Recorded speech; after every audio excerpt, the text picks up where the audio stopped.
I signed every form that moved men and machines to the ships, but one empty line kept them chained to the quay. Engines idled, rations dwindled, tempers frayed, while my superiors waited for a signature that never came, on my desk. The assault existed as neat tables and careful notes, even as officers quietly began to undo it in the shadows. When the order finally came to unload, I recorded it like any other instruction, knowing my handwriting was all that remained of a landing that never left the harbour. In June 1944, off the south coast of England, a busy anchorage was packed with grey landing craft. Their ramps were chained shut, their decks were stacked with vehicles, crates, and the kit of hundreds of men. Everything looked ready to go. The war in Europe was reaching a critical stage. In Italy, Allied troops were pushing slowly north. On the Eastern Front, the Red Army was preparing new offensives. Across Britain, every deep harbour, river mouth and sheltered bay seemed full of ships. Some of those ships were clearly assigned to well-known operations. Others were waiting for plans that existed only in files and briefing rooms. Amid the fuel drums, crates, and weather-beaten trucks, there was another, quieter battlefield, the paperwork. Forms, stamps, signatures. Behind each loaded landing craft stood a small stack of documents that defined who was on board, what they carried, when they were supposed to sail, and under whose authority. Those documents were prepared by people whose names almost never appear in history books.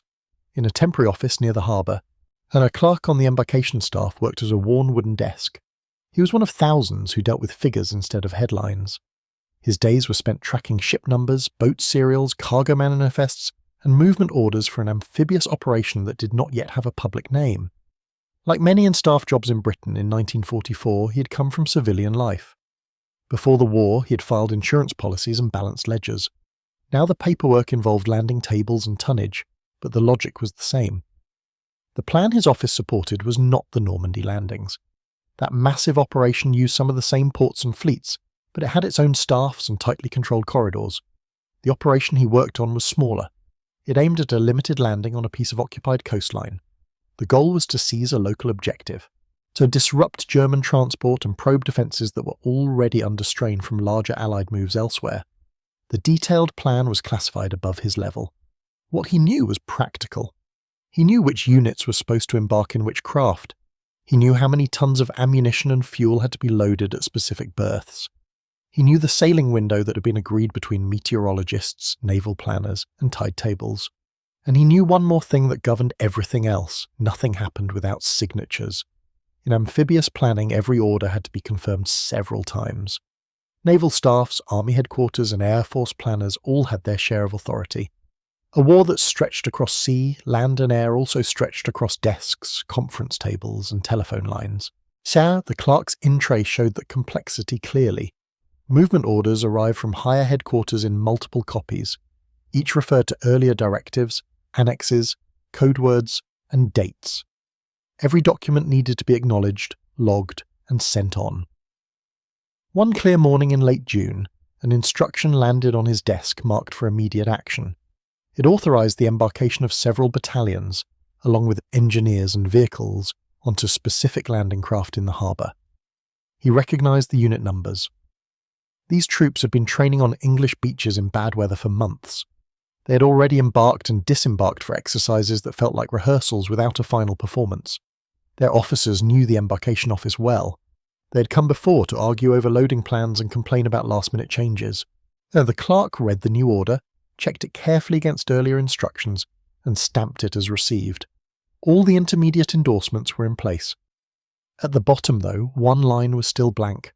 The space reserved for the final authorising signature at theatre level had not been filled in. There was a note that the signature would follow by signal.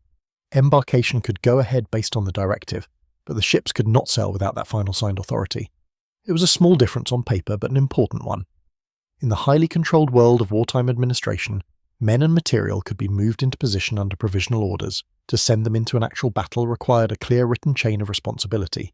Senior commanders wanted that final line signed before ships left harbour. The clerk noted the missing signature in the margin as regulations required. He sent copies of the order to Port Movement Control and to the Naval Liaison Office. Then he turned to the next file. The harbour would not slow down just because a line on a form was still empty.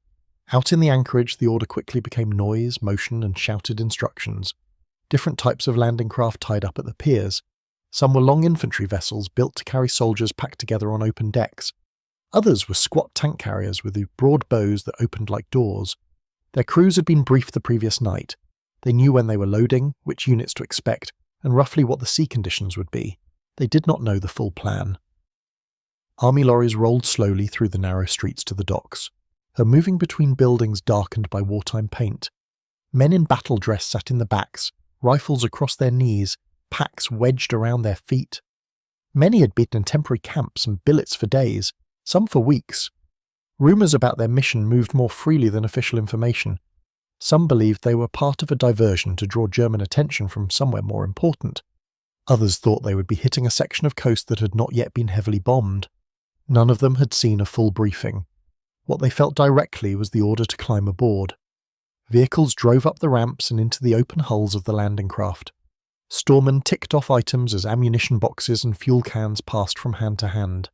Signals went back and forth between the embarkation staff on the quays and the naval signalmen on the bridges of the ships. By evening, the flotilla sat lower in the water. The markings on decks and hulls now matched the figures in the clerk's ledger. Back at his desk, he updated his tables. Columns of numbers now stood for real vehicles, real guns, and real men sitting on real ships. The loading phase had moved from plan to complete. He filed the order that had set everything in motion and waited for the signal that the final signature had been added. It did not arrive that night. The harbour was still noisy and alive. Engines were run regularly to keep batteries charged. Generators hummed steadily. On the crowded decks, soldiers tried to sleep, squeezed together between vehicles and stores. Officers walked up and down in short circuits, checking that weapons were secure, that tarpaulins were tied down, that no stray light showed on the water. At first, the delay felt routine. Weather could change quickly. Tides could alter the timing of waves and surf. Everyone knew that an assault might be pushed back a few hours. The men were used to being told to wait. The second day looked similar on the surface, but something underneath began to shift. No more units arrived at the docks. The landing craft stayed where they were, loaded and ready, but still tied to the same moorings. Messages kept moving between ships and shore. Crews were told to stay at immediate notice to sail. Troops were told to remain on board unless they had permission for a short spell of exercise on the pier. In the office, though the clerk took a brief telephone call from an officer higher up the chain, the final signature, he was told, was still being chased. There was no suggestion that anything was wrong with the plan itself. A senior authority had simply not yet written his name on the authorisation document. Officially, it was nothing more serious than an administrative delay. The clerk made a careful note of the call in his diary next to the relevant order number. He had lived in this world long enough to know that such details could matter later. If anyone asked who knew what and when, these notes could protect careers. For the moment, though, the delay showed itself in small but real changes on board the ships. Rations meant for a short channel crossing started to be eaten while the craft was still in harbour. Water tanks, sized for a brief approach to the enemy coast, had to be refilled. Latrines and makeshift washing arrangements, which would have been just about manageable for the originally planned duration, were pushed to their limits as men spent longer than expected on board. By the third day, tempers were wearing thin. Company officers, who understood how fragile morale could be, asked the shore staff for any news. The answers they got were limited to what the staff themselves had been told. The operation was still waiting on a signature. There was no indication of cancellation. There was no new date. The message passed down to the men was that higher authorities were simply taking extra care to make sure everything was right before sending them in. That statement was not false, but it did not reach the private doubts forming in people's minds. And as the days went by, the strain showed in both technical and human ways. Engines that were started and stopped repeatedly to maintain readiness built up hours without moving the ships a single yard. Fuel had to be topped up. Engineers worried that this pattern of use could cause faults at exactly the wrong moment. The ammunition had been loaded with great care. Now, with men living among it longer than expected, safety officers insisted on further checks. Some pallets and crates were briefly removed for inspection and then reloaded. Every extra movement was another chance for something to be misplaced or mishandled. On paper, amphibious doctrine emphasized tempo, coordination, and surprise. Ships were supposed to arrive at their beaches in tight waves, everything timed against likely enemy reaction.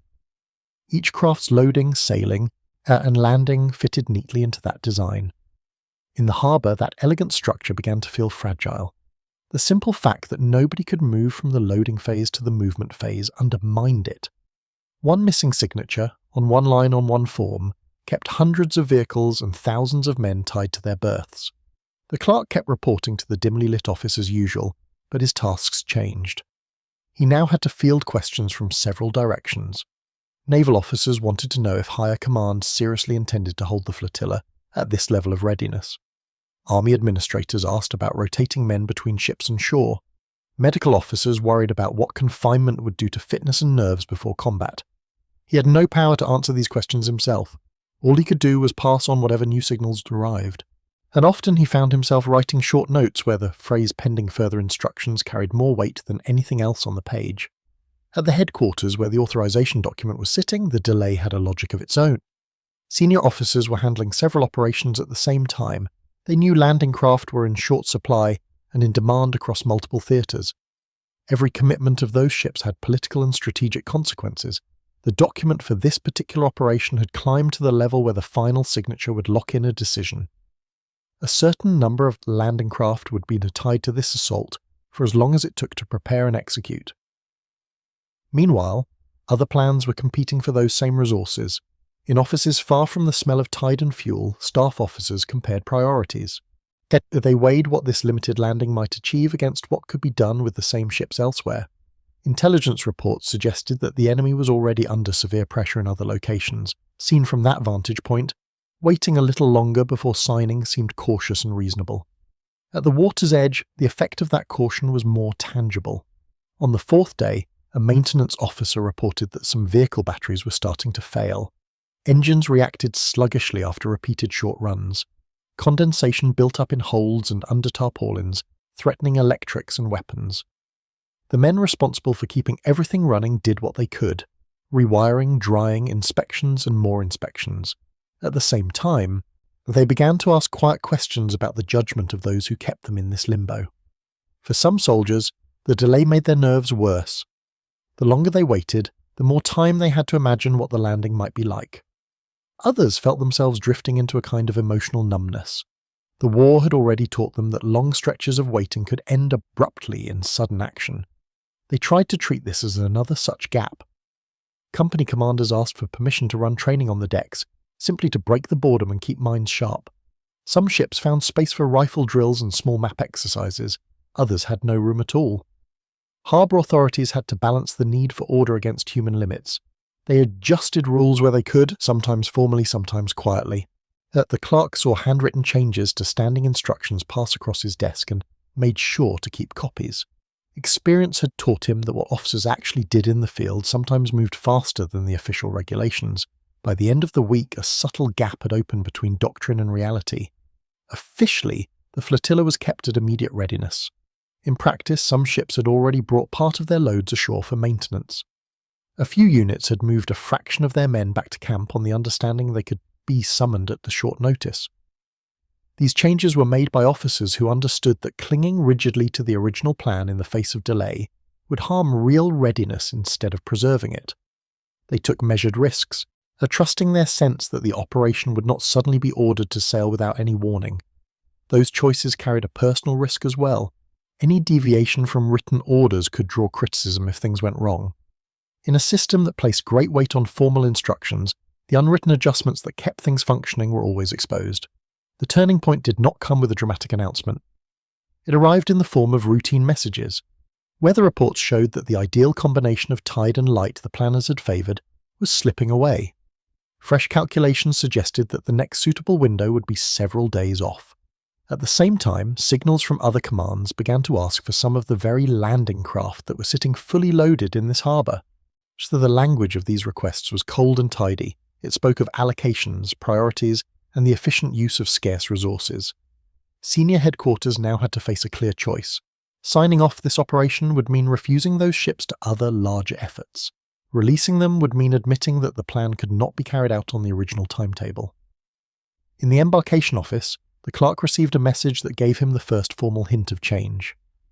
Certain landing craft, it said, might be reassigned, depending on further instructions. He He was told to prepare revised tables showing which units could be shifted to other ships and which stores could be returned to depots without making it impossible to revive the assault later if needed. The wording tried to keep doors open, and the fact of the request said enough on its own.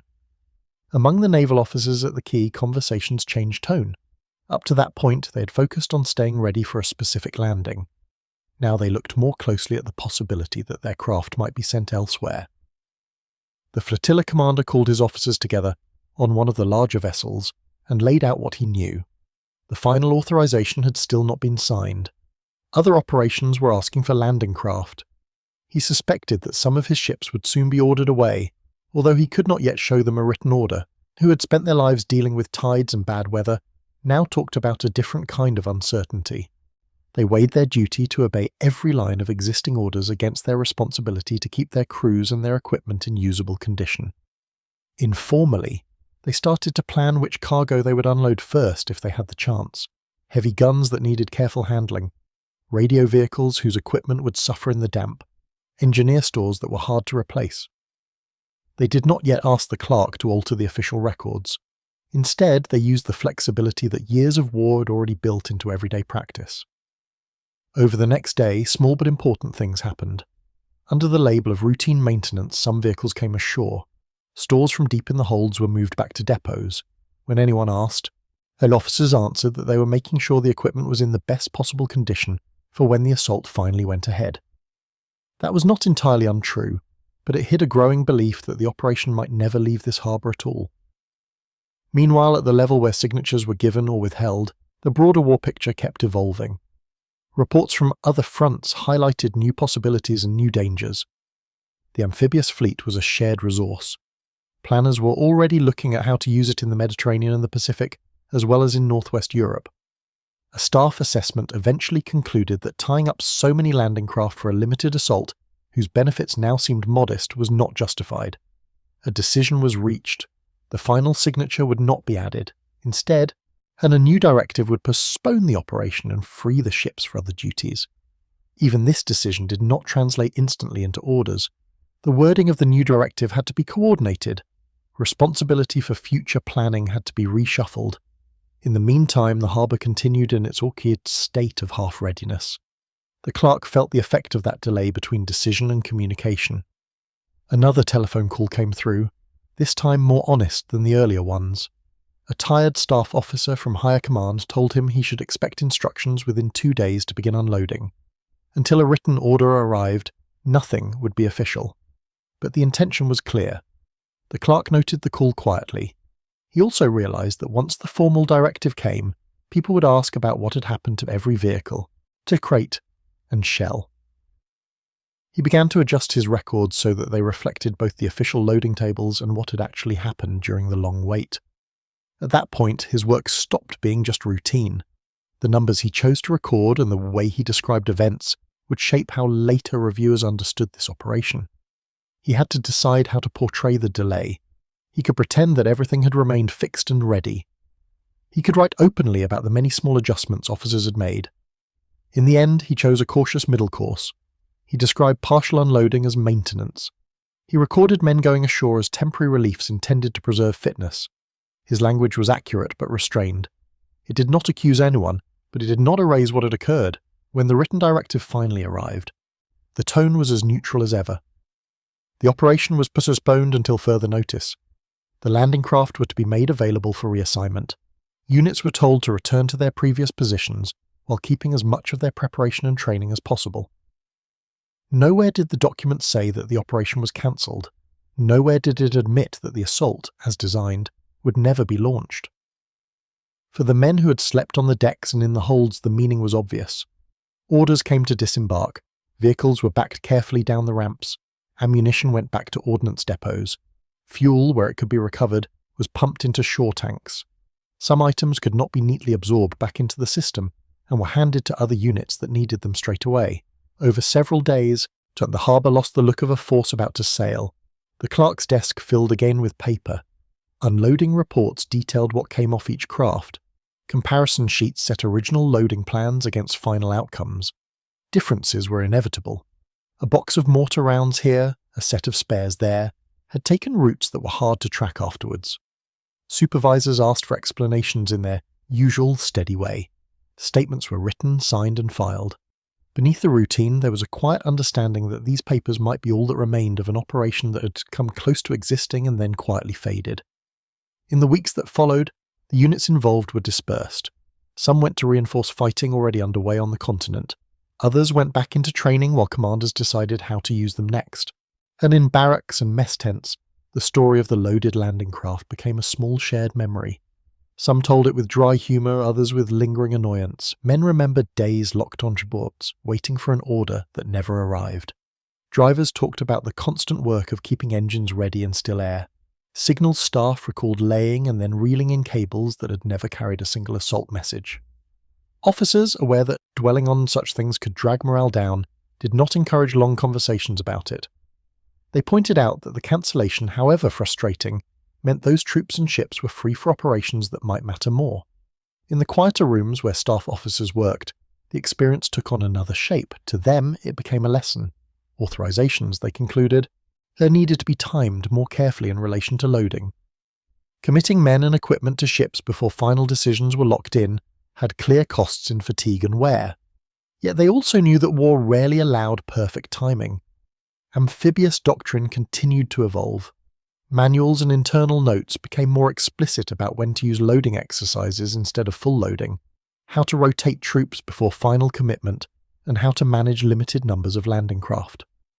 None of these improvements could change the simple fact that, on this occasion, a complete assault force had spent days in limbo because a signature was never added. In time, the clerk left the harbour office. As the front advanced and continental ports opened, embarkation work in Britain slowed. He was moved to another administrative role. Just though the files he had maintained were boxed up, labelled and stored. Some entered official archives, others sat in less visited corners, waiting for someone to open them again. In one of those folders lay the original authorisation document without its final line filled in. Attached to it were the later instructions to postpone and redistribute. Together, they drew the faint outline of an operation that had never reached enemy shores. Most histories of the war barely mention such episodes. They naturally focus on what did happen. Beaches taken under fire, landings that broke opposition, harbours seized and used as stepping stones. The craft that actually sailed and the men who actually landed deserve that attention. The ships that stayed loaded in harbour and were later emptied again earned no medals and no battle honours. Yet experiences like this were a real part of life for the amphibious forces. They showed the friction between planning and reality, not in some spectacular disaster, but in quiet administrative hesitation. They revealed how decisions made far away from the sea could leave the whole flotillas stuck at their moorings. They also showed that danger in war does not come only from the enemy. It can arise from delay, from excessive caution, from the unwillingness to commit scarce resources until every doubt has been addressed. For the men at the water's edge, those risks looked like cramped nights, frayed tempers, and machinery that aged faster than the days on the calendar. Some veterans later remembered this period more sharply than some of their actual battles. Waiting for a future that never arrived, then dropping back into routine, left its own kind of mark in records. Historians sometimes come across brief references to embarkation for operations that were later cancelled. There will be a date, a unit, a harbour, and not much else. Behind each of those lines is a story like this one. Staffs working out plans that shifting priorities would overtake. Landing craft assigned, then called back. Officers and clerks doing their best to translate hesitation at the top into clear orders at the bottom. The major amphibious assaults of the war did not emerge from a perfectly tuned machine. They grew out of a system that sometimes loaded landing craft for days while a single signature failed to appear. Looking closely at that system brings the clerk's role into sharper focus. He did not make policy or command ships, but his decisions about what to record and how, and shaped the trace this episode left behind. By noting delays honestly and describing practical adjustments clearly, he made it possible for later readers to see that this operation had been real in planning even if it never became real in action. The official response to the whole affair was limited. Internal reports looked at coordination between headquarters. A few recommendations were made about matching authorisation procedures more closely to embarkation schedules. There was no public announcement. No formal statement told the world that an assault had been prepared in detail and then quietly set aside. For political leaders and senior commanders, that silence was natural. Publicly discussing cancelled operations would invite questions about priorities and the use of valuable resources. In the total war of 1944, attention was firmly fixed on what was actually underway. When the war ended, the files stayed in place. Many years later, some researchers opening boxes in archives found thin folders among the heavy volumes on famous campaigns. Inside were loading tables for waves that never touched hostile sand, harbour logs for ships that never came under fire, and signals that summarised postponements and reassignments. From that kind of material, a pattern can be seen across several theatres.